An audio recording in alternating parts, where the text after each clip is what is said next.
Hello friends, welcome to my channel Sunita Wankhade ब्लॉगमध्ये तुमचे स्वागत आहे. फ्रेंड्स, आत्ता वाजले आहे 6:30. आमचा योगा संपलेला आहे.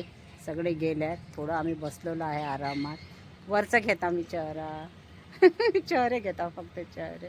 आम्ही आता थोडं, कारण ह्या लांबून आल्या भेटीला.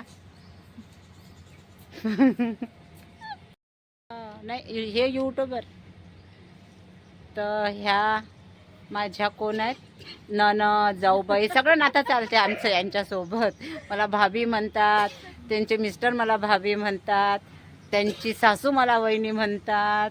सगळं नातं चालते आमचं. आणि ही भाची आहे, बहिणीची मुलगी. चला, ही आता 2-3 दिवसाच्या सुट्टीवर आलेली आहे. जळगावला जॉब करते, रेल्वेमध्ये. भेटीला आली आहे तिथे आज योगांच्या सर्वांच्या. चला, ही ना तर तुम्ही रोजच्याच व्हिडिओमध्ये पाहता म्हणा. हे आता हमेशाच राहतात आमच्या व्हिडिओमध्ये बाई. चला.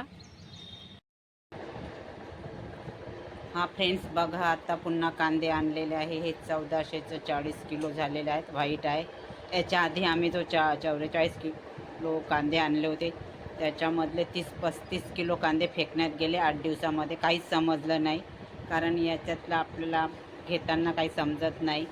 आणल्याबरोबर खूप छान होते. आणल्यानंतर 8 दिवसामध्येच 32-33 किलो कांदे फेकण्यात गेले, एकदम सडून आले. पण आता हा आणलेला आहे पांढरा कांदा. खूप महाग झालेले आहे आता कांदे. 1400च्या भावाने आणला म्हणते हा. खूप महाग आहेत आता. चला, पुढे महाग होणार आहे म्हणून यांनी स्वप्नीलने घेऊन आला मित्रासोबत जाऊन. आधीचे तर खूपच नुकसान झालं कांद्यामध्ये, कारण आजपर्यंत आमच्याकडे कधी कांदे फेकण्यात नाही गेले. पण फर्स्ट टाईम आहे यावेळेस. कांदे भरपूर खराब निघाले. भरपूर काय, 30-32 किलो कांदे फेकण्यात गेलेले आहे 8 दिवसामध्ये. आता पोहा कांदा आणलेला आहे पांढरा. भाजीपाला आणला आहे त्यांनी मोठ्या मार्केटमध्ये जाऊन.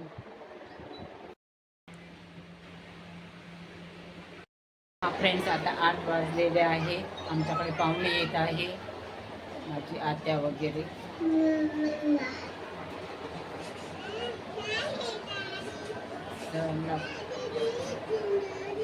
स्वयंपाक वगैरे झाला. प्रांजूने स्वयंपाक केलेला आहे. वरण भात, भाजी, पोळी, भजे वगैरे काढलेले आहे. स्वप्नील थोडा बाहेर गेलेला आहे. रुईचे आजोबा पण यायचे आहेत अजून 8 वाजले तरी.